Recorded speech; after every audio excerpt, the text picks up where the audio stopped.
എടാ, ഇനി വല്ലതും നടക്കുമോ? ഇനി ഈ ടീമിന് ഒന്നും തന്നെ നഷ്ടപ്പെടാനില്ല. ഇനി അവരിൽ അവശേഷിക്കുന്നത് കുറച്ച് വിശ്വാസം മാത്രമാണ്. അതുകൊണ്ട് ജയിച്ചില്ലെങ്കിലും നമുക്ക് തോൽക്കാതിരിക്കാൻ ശ്രമിക്കാം.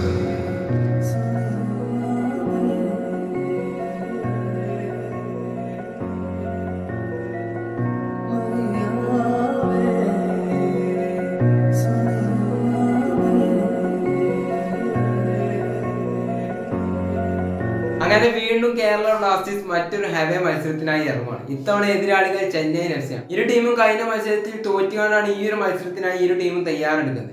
എതിരില്ലാത്ത 2 ഗോളുകൾക്കാണ് ചെന്നൈയിൻ എഫ് സി കഴിഞ്ഞ മത്സരത്തിൽ എഫ് സി ഗോവയോട് പരാജയപ്പെട്ടത്. കേരള ബ്ലാസ്റ്റേഴ്സ് ആവട്ടെ കഴിഞ്ഞ മത്സരത്തിൽ 1-2 ഗോളുകൾക്കാണ് ഈസ്റ്റ് ബംഗാളിനെതിരെ പരാജയപ്പെട്ടത്.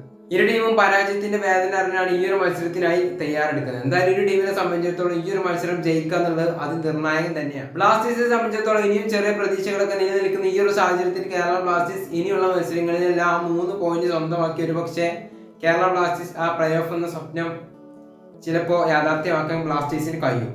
എന്തായാലും ഇരു ടീമും ജയത്തിൽ കുറഞ്ഞൊന്നും തന്നെ പ്രതീക്ഷിക്കുന്നുണ്ടാവില്ല. കാരണം ഇരു ടീമിനെ സംബന്ധിച്ചിടത്തോളം ജയം അത് നിർണായകം തന്നെയാണ്. എന്തായാലും ജയിക്കും തന്നെ നമുക്ക് പ്രതീക്ഷിക്കാം. പിന്നെ ഈ ഒരു മത്സരം നടക്കുന്ന ഈ വരുന്ന വ്യാഴാഴ്ച 30-ന് ചെന്നൈ മറീനയിൽ വെച്ചിട്ടാണ് ഈ ഒരു മത്സരം നടക്കുന്നത്. അതുകൊണ്ട് തന്നെ ഇതൊരു ബ്ലാസ്റ്റേഴ്സിനെ സംബന്ധിച്ചിടത്തോളം ഒരു ഹെവേ മത്സരമാണ്. പിന്നെ ചെന്നൈയുടെ ആ ഒരു ഹെവേ മത്സരത്തിൽ പോയി കേരള ബ്ലാസ്റ്റേഴ്സ് ജയിക്കുക എന്നുള്ളത് ഭയങ്കര പരം തന്നെയാണ്. കേരള ബ്ലാസ്റ്റേഴ്സ് ഇതുവരായിട്ട് ചെന്നൈയിൻ എഫ് സിയുടെ ആ ഒരു സ്റ്റേഡിയത്തിൽ ജയിച്ചിട്ടില്ല എന്നൊരു കാര്യം ഈ ഒരു റിസൾട്ടിൽ നമ്മൾക്ക് ബാധകമാണ്. അതുകൊണ്ട് തന്നെ കേരള ബ്ലാസ്റ്റേഴ്സ് എങ്ങനത്തെ പെർഫോമൻസ് ആയിരിക്കും ഈ ഒരു മത്സരത്തിൽ കാഴ്ചവെക്കുക എന്നുള്ളത് കണ്ടു തന്നെ അറിയാം. എന്തായാലും ബ്ലാസ്റ്റേഴ്സിന്റെ സ്ക്വാഡിൽ നിങ്ങൾക്ക് വലിയ മാറ്റങ്ങളൊന്നും പ്രതീക്ഷിക്കേണ്ട ആവശ്യമില്ല. കാരണം വലിയ മാറ്റങ്ങളൊന്നും ഉണ്ടാവില്ല. എന്തായാലും നമുക്ക് കണ്ടു തന്നെ അറിയാം. അതുപോലെ ഒരു പക്ഷേ ഡാനിഷ് ഫാറൂഖ് ഫസ്റ്റിന് വേണ്ടി സ്ഥാനം ഉറപ്പിക്കാനുള്ള ചാൻസ് നമ്മൾ ഈ ഒരു മത്സരത്തിലായിട്ട് കാണുന്നുണ്ട്. കാരണം കഴിഞ്ഞ മത്സരത്തിൽ ഡാനിഷ് ഫാറൂഖ് ഒരു മികച്ച പെർഫോമൻസ് തന്നെയാണ് കാഴ്ചവെച്ചത്.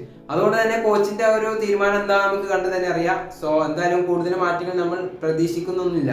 എന്തായാലും നമുക്ക് കണ്ടു തന്നെ അറിയാം. കേരള ബ്ലാസ്റ്റേഴ്സിന് ചെന്നൈയിൻ എഫ് സി എന്ന അപകടം കുറച്ച് സ്ട്രോങ് തന്നെയായിരിക്കും ഇത്തവണ. കാരണം ഇത്തവണ എല്ലാം അവർക്ക് അഡ്വാൻറ്റേജ് തന്നെയാണ്.